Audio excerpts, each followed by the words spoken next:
TheWhoThatDaily.com. That's right, TheWhoThatDaily.com. Your one-stop shop for everything New Orleans Saints, New Orleans Pelicans, LSU Tigers, even the top-flight boxing news. So if you're a Who That and you're looking for a place to stay up on your team, TheWhoThatDaily.com is your site. TheWhoThatDaily.com for the sport Who That in all of us.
Coach, obviously a frustrating ball game. Your team battled all night long. You know, it's one thing to see what Toronto does well on paper with the deflections, but ultimately one of their strengths, the offensive rebounding, really was the difference in the ball game. Yes, it was. Like you said, Graf, our guys, they battled, they competed. It was really a hard-fought game all around. But it came down to offensive rebounding and second chance points. And that's one of the things that Toronto does well. They crash the glass, sometimes 4, sometimes 5 guys, and then they look for kick out threes. And, they hurt us down the stretch with those type of plays. Herb knocked down that huge three, give you the 99-96 lead. And then guys just been playing at another level right now. Fred VanVleet. I mean, what can you do, Coach, but tip your cap? I mean, the guy just made some huge shots. Yeah, he did. Credit to him. He hit some big-time shots late in the game. I thought our guys tried to do a good job of getting out and contesting. I think he hit one over Herb, and Herb looked like he jumped 9 feet, but it's what VanVleet has been doing lately. And, just a tough loss overall for us. Yeah, Coach, and that's such a unique team because they have so much length at so many different positions. I guess how much did that kind of give you guys trouble tonight, just the depth of wings they had, all over the place? I wouldn't necessarily say it gave us trouble. I mean, we were right there. We had opportunities to win the game, so we did a lot of good things to put ourselves in that position.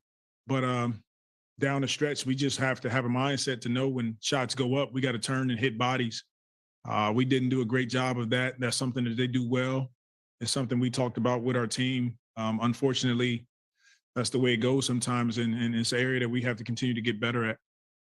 Yeah, we talked about Jose last game. He was able to make an impact again tonight off the bench. Just what did you kind of see from him in the minutes he got?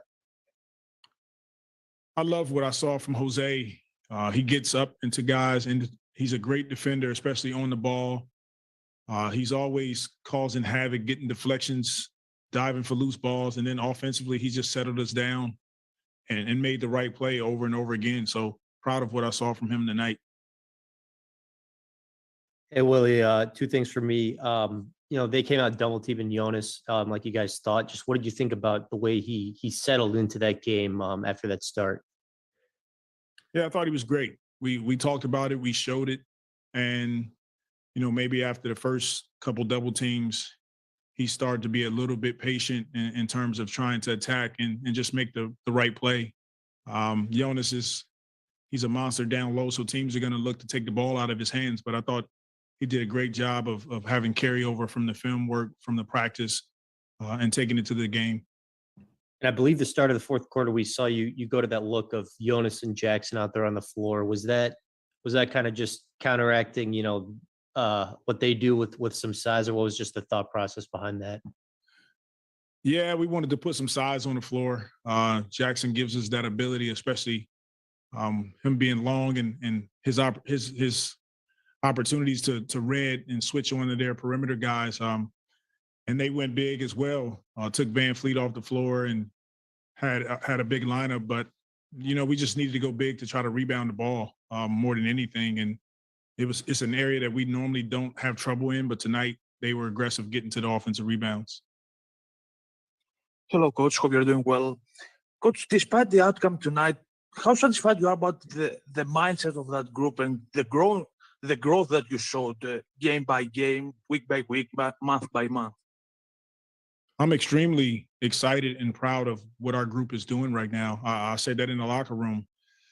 We put ourselves in a position to win the game, and that's what you want. You want opportunities night in and night out. Unfortunately, we didn't come up with the win, but we fought, we battled, we played together, we stayed together. We played a game with joy, and our goal is to continue to improve. And over the last 20 games, we're at 500. Look, we want to be better, but that would be a playoff team, and we just got to keep our foot on the gas. A lot of basketball left. Going back to Jose for a second, obviously he came in and made a couple 3-point shots right off the bat. Is that something that you've seen from him, just that he's got the shooting ability, especially when he gets his feet set like that? Yes, it is. Jose has the capability of knocking down shots when he's open, but all of our guys, that's what we teach. Look, if we can generate quality looks and you're wide open, nobody's on you, shoot the ball with confidence. And Jose was able to get in early and knock a few down. Thank you. For all things Pelicans, you're now tuned into the Pelican postgame report. That's Coach Willie. After the Pelicans lose the matchup in this one called the Pelican postgame report, Red Hot Raptors top Scrappy Pelicans 105-101. Basically came down to the nitty gritty in this one, and ultimately, like Coach Willie said, when the ball goes up, you got to hit bodies. And he's speaking in terms of the rebounds, because that's one of the big things right there. As you can see what Toronto did, they were able to kind of serve the Pelicans in the rebound situation. But outside of that, man, it was a pretty intriguing matchup as Toronto and the Pelicans went at it, and they get this one as they improve 20-17. Pelicans fall to 14-26. They get 6 straight. Hot team. But listen, another tough loss here by the Pelicans as we up in this thing. Much love to the fam. Appreciate y'all joining for us for this installment of the Pelican postgame report. I'm Big Q. We got DC in the building as well. Much love to the fam. Appreciate y'all being up in this thing. DC 105-101 Raptors get it done against the Pelicans. It wasn't a blowout. Pelicans was there every step of the way until the back end of this game, and they couldn't finish the deal, man. And like we were talking about, if we had Josh Hart in this thing, this would have been ours. He didn't take the trip.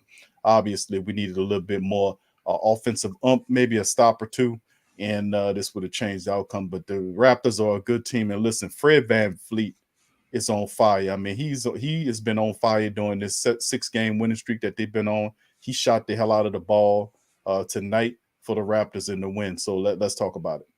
Yeah, man. Very hard for a game. It was actually interesting all the way down the stretch to the last seconds, but we kind of fumbled it away. I ain't gonna act like we had commanded this game the whole game, but we definitely had a chance to win this game, and we kind of just gave it up. Just not like staying on Fred VanVleet, man. You got to make somebody else beat you, man. This dude hits a 40-footer to go ahead and take the lead. Q is crazy, He was on, man. He was on. Big old Steph Curry shot, you know, on us, man. He was on. Siakam turned up too and kind of looked like the guy, you know, people were accustomed to him being when Kawhi was there. Yeah, man. I figure if you figured out the Fred VanVleet issue, or at least slowed him down to under 30, that's what I was saying, then we have a chance to win. But it's kind of hard to do that, you know, when you don't have Josh Hart. It definitely helps with our defense, especially against guards. You know what I mean? So big loss. We missed him also in the playmaking variety. You know, we didn't really get a lot of assists. Balls got stagnant sometimes.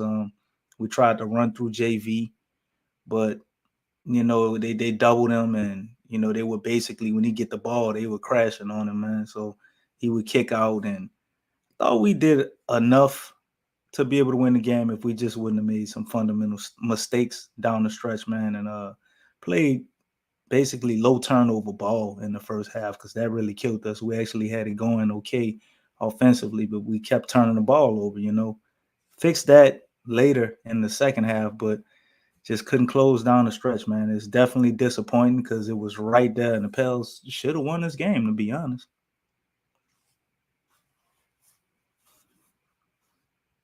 Can't hear you, Big Q. You muted yourself. All right, let's get into it. Hit the team final statistics right here on it, man, and we'll pinpoint exactly what we're looking at here. 45.3, 12 of 20, 33 for the Pelicans from the excuse me, hold on, let me get, there we go. Let me go below. 34 of 75 for 45.3% from the field for the Pelicans tonight versus Raptors 36 of 85, 42.4. They were 14 of 34 from downtown for 41.2%. Pelicans were 12 of 33 for 36.4.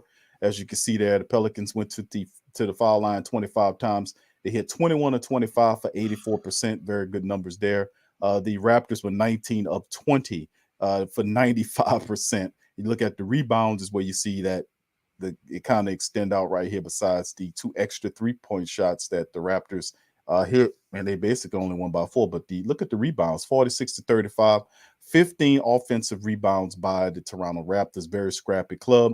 Of course, you look at the assists, Pelicans 20 to 18 over the Raptors, 8 to 5 steal for the Raptors, 5 to 3 blocks for the Pels, and 13 all with the turnovers, 14 points off 13 turnovers by the Pelicans, 18 by the Raptors, 21-14 fast break advantage Raptors, 36 all as points in the paint's a concern. And like we said, look at it. 3 points was by the most the Pelicans, led by 11 for the Raptors. But this game, like we mentioned, was right there for the taking. You had a turnover there, DC, in the mixture of that and some other stuff that occurred. But listen, a nutmeg, huh? Yeah, so I mean, this is what it comes down to. Like when you playing these teams, and listen, Toronto is a very smart team. They play very smart. They know their personnel. They're very, Champions, bro. A they're lot of very, them yeah, dudes who won championships still yeah. on that team, They are, and they are very scrappy. They're very intelligent with how they play, and they will hustle you. They will go and play intense with you from tip off to when the whistle is over with. So you're gonna have to bring it for a full game against this Toronto club. And first matchup, we only get 2 a year. This was the first one. It was a scrappy affair down to the last 3 minutes of the contest. And ultimately, this is something that we have to deal with, being shorthanded. So, I mean, there's many pluses to take from out of a game like this against the Toronto Raptors, being shorthanded without Josh. And of course, I wish Graham would have had a better performance besides, I think, the 11 points that he pitched in this matchup. But outside of that, DC, talk about the team statistics, man. Well, the team statistics, man, my saying I always talk about rebounding, man, because that's one that if you don't win that stat, it usually turns into an L. And we got out rebounded heavy on offensive rebounds and on the defensive side too, if I'm not mistaken. So it's just you can't win a game the way we play without winning that rebound battle. I mean, a lot of teams, if you lose the rebound battle, you're not gonna win a game because that's possessions you're giving away. But you could see at the end of the game, man, it was like 3 or 4 offensive rebounds them guys got at the end of the game. So there ain't no way you're gonna come out with a victory, man, if you can't secure a possession, especially at a crucial time like that. And the end of the game just kind of summed it up to me. When you looked at those rebounds. So the two stats, Q, is really just regular rebounds and the offensive rebounding, because they got 8 more offensive rebounds than us, and then they got 3 more defensive rebounds than us. So you get dominated on both sides of the rebound battle, man. It's kind of hard to give up those possessions. And when you look at it, I believe Toronto took 10 more shots, 10 or 11 more shots than we did. So you can see right there why they won the game. But on a positive note, I will say I liked what I saw from BI, but at the same time, as we go into the personal statistics, I was very shocked that he only took 13 shots. Yeah, let's do that. Let's cross over to that and true that. And like I said, in the matchup, we did the preview for this previous matchup. We knew that with the Pelicans, they would have to bring it going north of the border against Toronto because this team is a scrappy team. They were obviously hot. We knew they were on a hot style playing it coming into it, how they was playing, and Fred VanVleet and Spicy P and the rest of those guys was just hustling and doing their thing. Looking at the statistics that you see, Graham, let's start with BI. 22 points for BI in 35 minutes, 6 of 13 from the field, shooting at 1 or 2 from downtown. He was 9 or 10 from the charity stripe, finished with 22 points, 5 rebounds, 4 assists for BI. 20 points for Big V, going back to take on his former squad. 20 points in 34 minutes. He was 7 to 12 from the field, 1 to 3 from downtown. Game, huh? Yeah, he was close. 5 or 6 from the charity stripe. 20 points, 17 rebounds for Big V. He also had a block, a steal, and an assist in the matchup. He was doing it all to a degree. Just needed another big scorer in that mixture to help us out. Herb was in 37 minutes was 13 points, 5 of 11 from the field, 2 of 4 from downtown. In this thing, he finished with 13 points. And then, of course, Graham, who we kept talking about. Graham has to be a part of the big three. He has to be able to step his production up and handle his business in this one. 11 points in 32 minutes. He was 4 of 11 from the field, 3 of 8 from downtown. He had 3 3-pointers in the matchup. He finished with 11 points and only 4 assists. He had 2 turnovers in the matchup, 3 personal fouls. So outside of that, just 11 points, 8 from Garrett Temple in 33 minutes in the starting lineup, and off the bench. NAW led the bench effort. 11 points for NAW in 18 minutes, 4 of 9 from the field, 1 of 3 from downtown, 11 points, a couple of assists, and the rebound for him, 6 from Jose Alvarado in 13 minutes. He was 2 of 3 from the field, 2 of 2 from downtown, 6 points, 2 assists, and the rebound, 1 block for Alvarado, 5 from Garrett Clark in 16 minutes as he was re-signed after being released because of that contract about to become guaranteed. 5 points, 2 of 3 from the field, 1 of 2 from downtown, 5 points, 3 rebounds from him. Najee, 2 points in his appearance in the first time in a while. He got about 4 minutes. Jackson Hayes had 3 points and 3 rebounds in 19 minutes of action. He only had 1 turnover, Q. Pretty good. All right, so 19 minutes from the paratrooper himself, and then of course from the Toronto side of things, Fred VanVleet was flamed up, 32 points in 39 minutes of action. Man was 8 of 17 from downtown, 11 of 27 from the field, and Spicy P. And why did we keep going under the goddamn screen? I don't know. That was Still shot 17 3-pointers, bro. We kept going under the screen. Under the screen. I don't understand that, man. 29 points from Siakam. Did we not read the scouting report?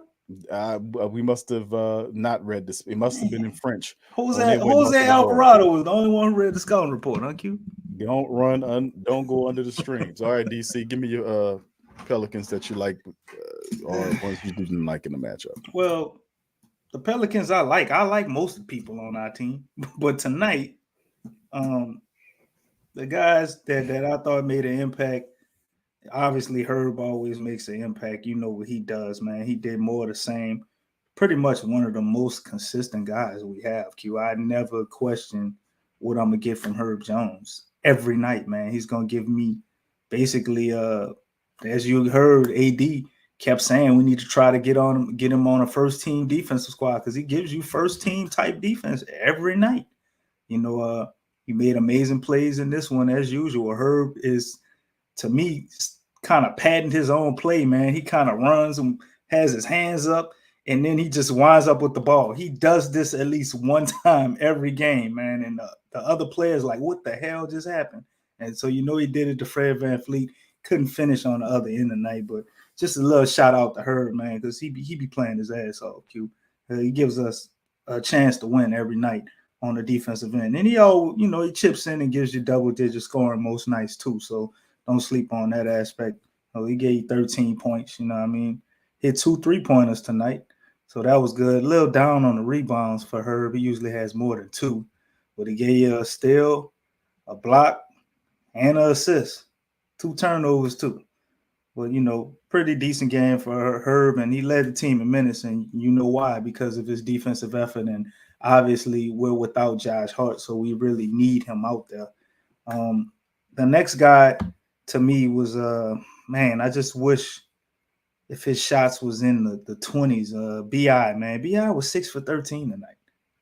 BI got to the line 10 times. why did we stop going to him? I don't know. What happened? You know what I mean? Like, I understand we want to do 0.5 and move the ball around, but we got to find a way. When he was going to the line, like how he's going to, I think he went to the line like 6 or 7 times in the first half. You gotta keep going with that, man. It kind of maybe forced the issue a little bit, similar to what you saw Toronto doing with Fred VanVleet. No matter how much defense we played on them, but they found a way to get him the ball and get him some quality shots up. So just it'll forever be a question to wonder what this game would be like if you'd have got another 8 or 9 shots out of BI when he was so efficient tonight, as he usually is, other than when he came back from the injury. But he looks to be finding his stride. He played 35 minutes, and I'm wondering if maybe his foot is still bothering him a little bit. That would make sense. And why we, didn't kind of try to push him more or force things more with him. Maybe BI is still a little injured, just a little, and we're trying to kind of let him feel his way through games and get everybody involved and use his attention, because you don't want to push him for one win and then he'd be hurt for 4 or 5 games with that Achilles swollen up again. And the last, I got 2 more guys. Jonas Valanciunas, man, almost had a 20-20 game tonight. Gave 20 points, 17 rebounds, assist, a steal, and a block. Played decent defense as well. Kind of did his thing, man, as far as doing what he would need for us to be able to win. And all the guys, for the most part, did their thing for us to be able to win. I mean, you would have liked some of our role players to show up in a better capacity. Jackson Hayes had a down night. Would have liked to see more from him, especially with us sucking at rebounding, man. We need you to kind of help out with that, but he wasn't able to fulfill that. But Jonas Valanciunas sure did. So we didn't lack any rebounding because of him. He got 17 of them, 15 defensive and 2 offensive rebounds. He hit a 3-pointer tonight, went 5 for 6 from the line. I mean, the man's 82% from the free throw line. He showed the Raptors what they were missing when they drafted him and let him go on to Memphis and now with us. So shout out to JV, big game, man. He's another guy. Took 12 shots. He hit 7 of them. If we were able to get him more opportunities, I mean, how would this have turned out? I think we did the best we can. You can see we clearly need a point guard. We need a facilitating type point guard, somebody who can create easy opportunities for BI and for Jonas Valanciunas. I'm pretty sure Zion would be able to do that as well, but he ain't here. So we need a backup point guard or somebody to step up and kind of figure that out, man. And that'll be the last guy I want to shout out is Jose Alvarado. Didn't have a lot of stats. I mean, he hit 2 3-pointers when we needed. Went for 2 for 3 for from the field, 2 for 2 from the 3-point line. Got a rebound, 2 assists, a steal, and a block. But the thing about him, man, he started picking up VanVleet whole court, man, and he was putting the pressure on him. And he actually got him to turn the ball over numerous times. He didn't always wind up with the turnover, but he was putting the pressure on that guy, man. VanVleet wasn't really feeling comfortable when he was on him, and it just kind of ignited that second unit, man. We were down 11 points, and he came out there and did that. And when that happened, Jose Alvarado kind of led the charge, man. Everybody in that second unit started making plays, getting turnovers and running fast break points. You know what I mean? They had called 2 timeouts with that unit out there before they can get things together on the Toronto side. So shout out to him, man. He definitely showed some flashes of what we could see in the future from Jose. Defensive point guard, man, very, very tough-minded, willing to put his body out there. And he may have a little bit of a shot, too. He's been missing a lot. But this game, he went 2 for 2 from the 3-point line. I wish he would have shot a few more. We definitely could have used them. But, nonetheless, best game for Jose as a Pelican. So just want to give a shout-out to him.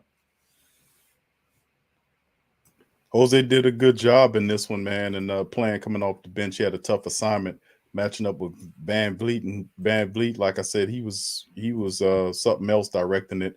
And if you look at a lot of the scoring was handled between Spicy P and VanVleet. That's where most of it came from. And the Pelicans actually won the bench battle between the Raptors and themselves, man, to be quite honest with you. The bench game, Pelicans, it was 20. Let me see, what was it? 27-19 Pelicans. So I not think bad. the bench wasn't bad tonight. Wasn't bad, man. Wasn't bad at all. We just needed another player to step up. Like I said, if Josh Hart was here, we would have beat these people. If Graham, we needed Graham. It was so I'll say close. Graham. If we had Kyra, we might have beat him, bro. Well, I'm just saying, anybody. I'm saying I'm gonna production. put it on one of my money guys. You know, Put you on seen Graham. what Big V almost gave it 20 and 20. Bi his production was there. I gotta say, Graham, 11 points and what you getting paid, and you're a starting guard, and you put up 30 something points. We gonna need a little bit more out of you than 11 points, Graham. Come on, bro. Well, first off, yeah, I see you, Stephanie. It was definitely COVID related. You know, as far as why Josh Hart was missing, it was Trace contacting, I believe. That's right. So he don't have COVID, but somebody had it, and they want to make sure and all that. So he should be back probably for Minnesota. But man, if you look at the shots, Q.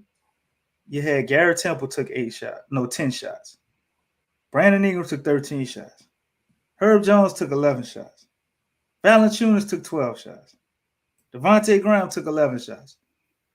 That even balanced distribution, I mean, I don't think that's an accident, Q. These guys were executing the offense, man, and it wasn't working. So I think we still trying to figure some things out on how to make the most of the quality shots for certain guys. And Devontae Graham is one of those guys. I think Willie Green is still kind of trying to figure out how to best utilize him. Like, yeah, because we kind of showcased him 2 games ago and he dropped 28. And to me, it's like, I think you have to use his ability. He's very like slippery. You know what I mean? He get the ball, he kind of gets where he wants. You know what I mean? We have to find a way to utilize that skill. It doesn't always have to be him taking a shot, and he does do that from time to time, but I mean, he shouldn't just be a threat from 3-point line. So I get what you're talking about with Devontae, man. I feel like Devontae is so crafty and slippery, he could easily get to the line 4 or 5 times a game. That's what I want to see. I want to see him get to the free throw line, man. Get you 5 free points a game. You know what I mean? Because he can do it. The brother's talented. I know that's what I love what he brings, man. I just don't understand how it doesn't always translate.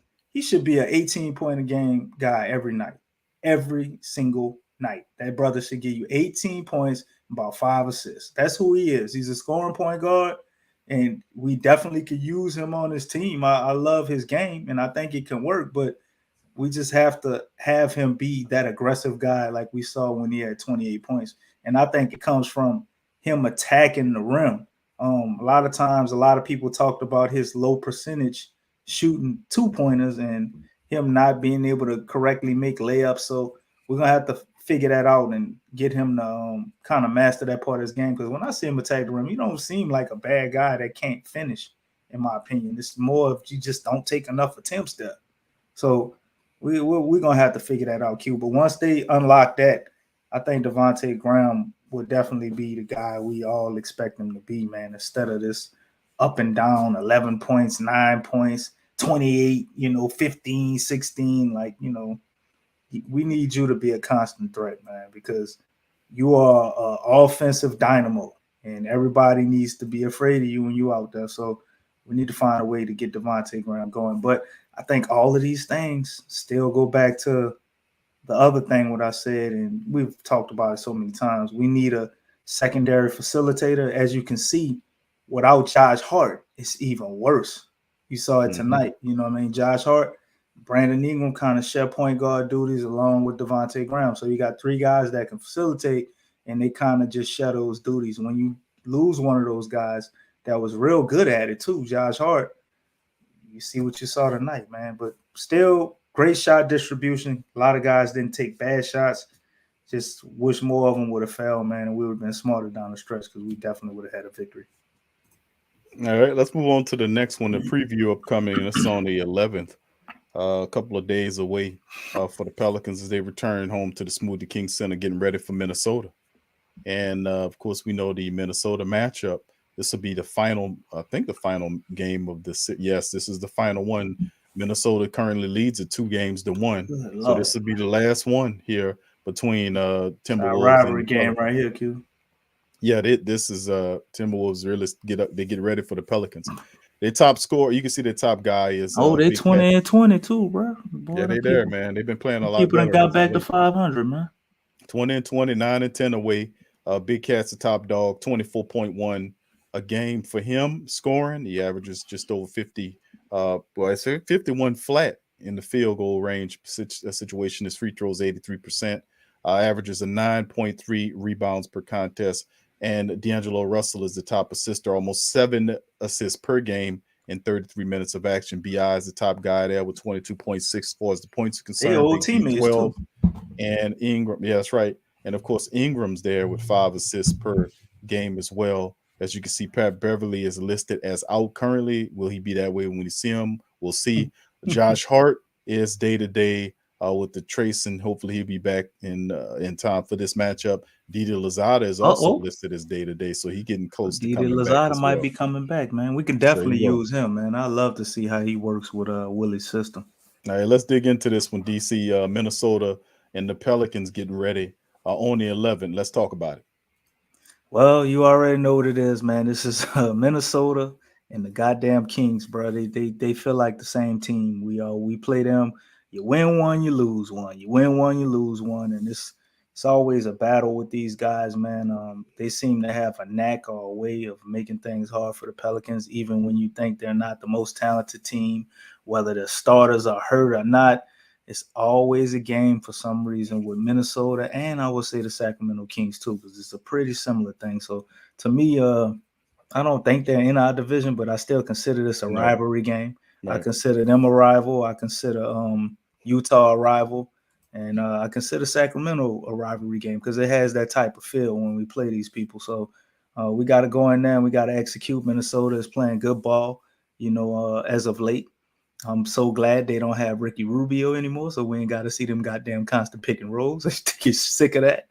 We saw it with Cleveland. Hope he get better, though. That brother messed his knee up against us. But we got a new guy to slow down now. We got to deal with Ant-Man.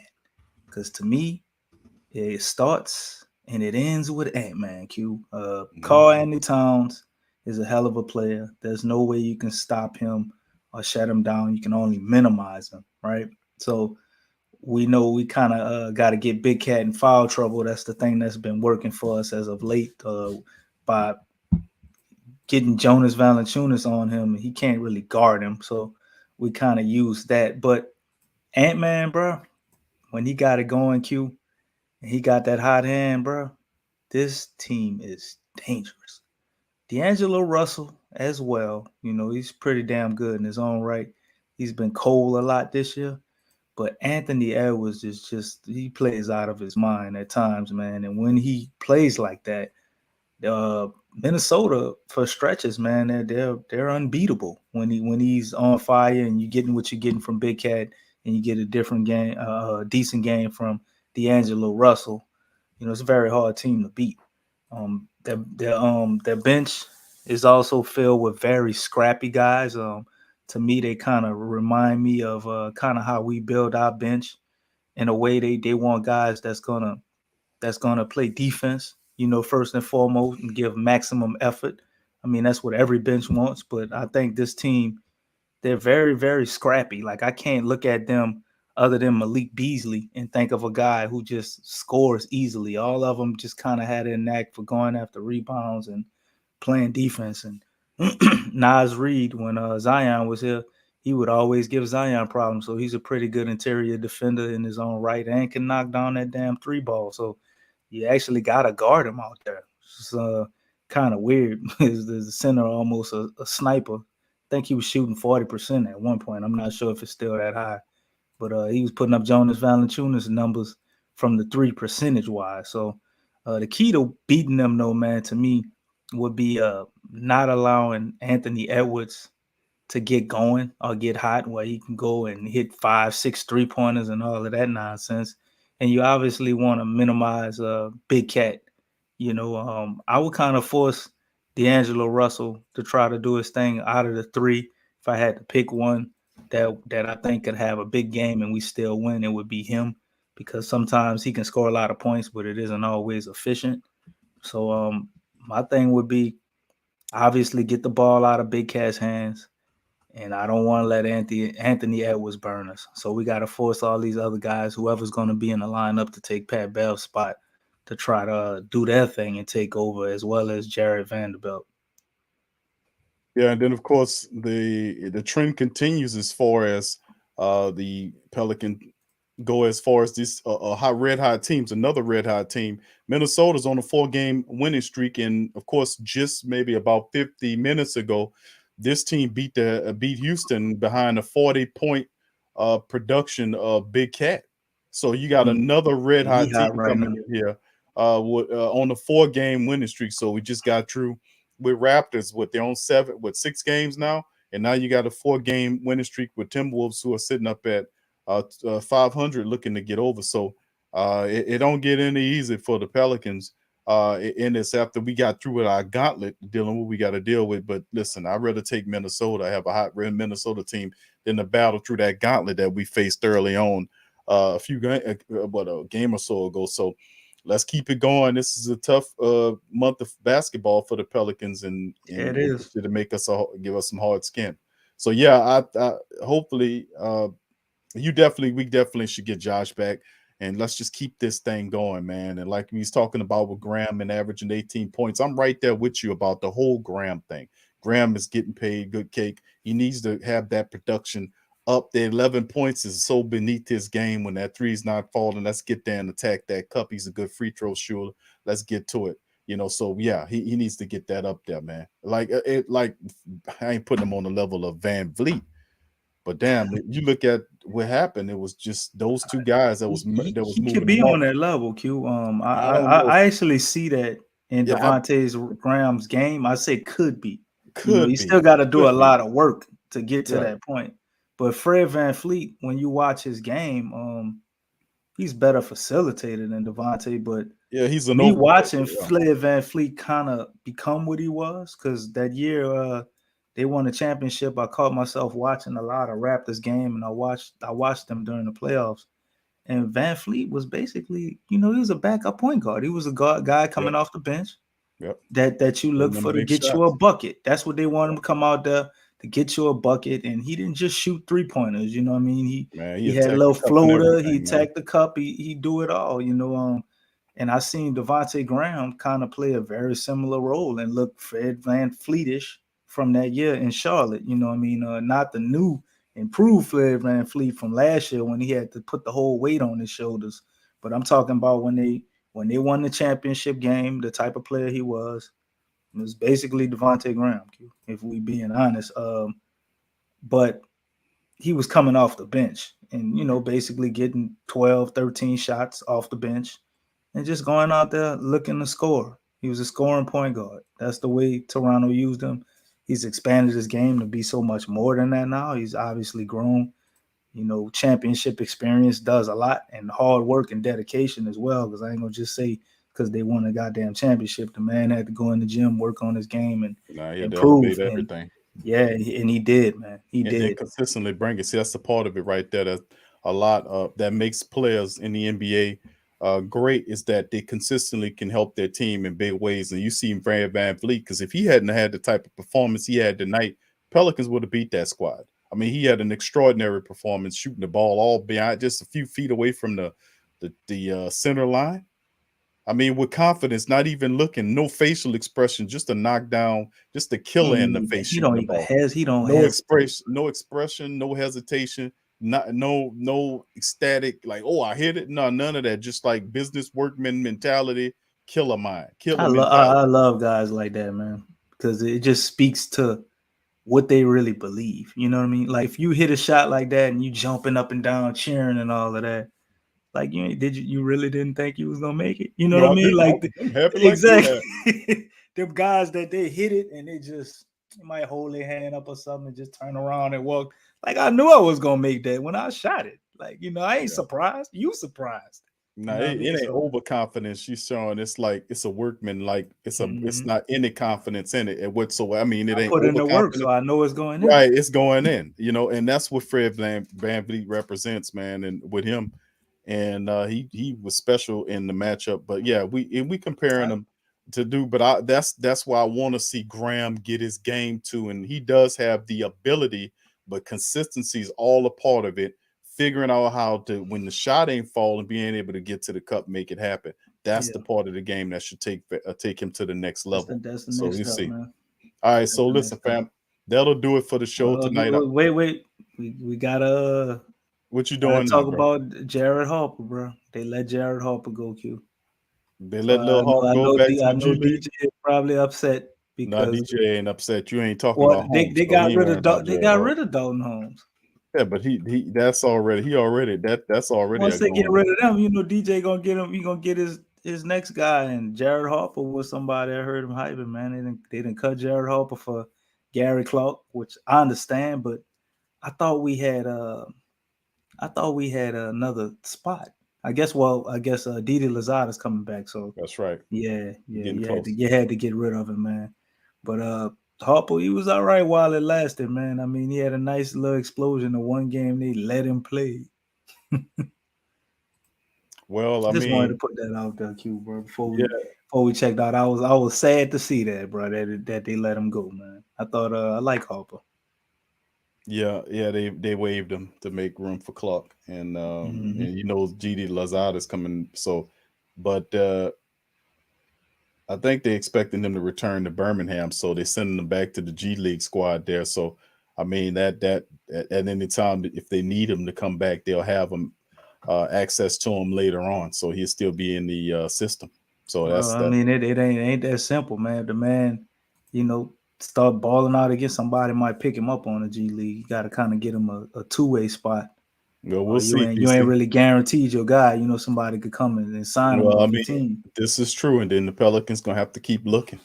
Yeah. To replace him if something happened to Alvarado or the rest of these guys. So we're just gonna have to keep moving the needle. He played one time and just sat down on the bench. So and Alvarado got most of his time right there. So we'll see. We'll see if Didi Lozada can help us out, man. Perhaps we'll see him. I don't know. He'd probably just sit on the bench. We ain't seen them yell. We seen a little Najee Marshall run out there with the yellow Najees on. He got 4 minutes of action tonight. So he only had one turnover. Q, chill, lay off of him, bro. I didn't say anything. He only played 2 or 4 minutes, but he only had one turnover. With the yellow Najees on. What you mean? Najee can't get a goddamn break around here, boy. He get a damn break. The man put him on the damn floor. What you want him to do? Play him for 30 minutes, DC? Damn, bro. What's wrong with you? I don't want that. All right. He might have had 24 turnovers tonight if that was the case. I don't think he's going to have that many, bro. He's going to be all right. All right, so with that being said, listen, man, I appreciate each and every last one of y'all for tuning in for this episode of the Pelican Post Game Report. You guys have a splendid week coming up. Listen, I'm kind of a little sad about the Saints situation, but hey, you don't take care of your business. It happens. Remember in the wise words of one of New Orleans rap legends, Mystical, handle your business, don't let your business handle you. And this is a case that didn't have that the Saints didn't listen to, and they got handled by the business. So Jay Black said this was a coaching loss, Big Q. Willie Green is coach. Wish we had you on in to elaborate on that, bro. You feel like it was a coaching loss because of Willie Green. I guess you're talking about maybe the defensive scheme for how they schemed VanVleet and kept going under those screens. The screens. Yeah, that's got to be what he's talking about. Yeah, because we'll see about it, man. We'll talk about it on the next one, man. We done ran out of time on this one, so much love to the fam. I'm good to see all y'all. Hope y'all having a fantastic Sunday afternoon, man. Y'all have a good week. We'll be back on the 11th to recap the Pelicans matchup and a win against the Timberwolves. A win against the Timberwolves will even up the season series with those guys 2-2, and we'll keep this thing moving. We got games to win, man. We went through the gauntlet. Let's get some more wins as we focus on the Pelicans. 100% moving forward because the Saints are out of the goddamn way. You might want to take that shirt off, Q. Now don't tell me to do it. It's over with for the year. I'm riding. All right, so much love to the fam. I appreciate y'all, man. Y'all do y'all thing, and we're gonna holler at y'all later. Y'all keep your heads up. Go Pels!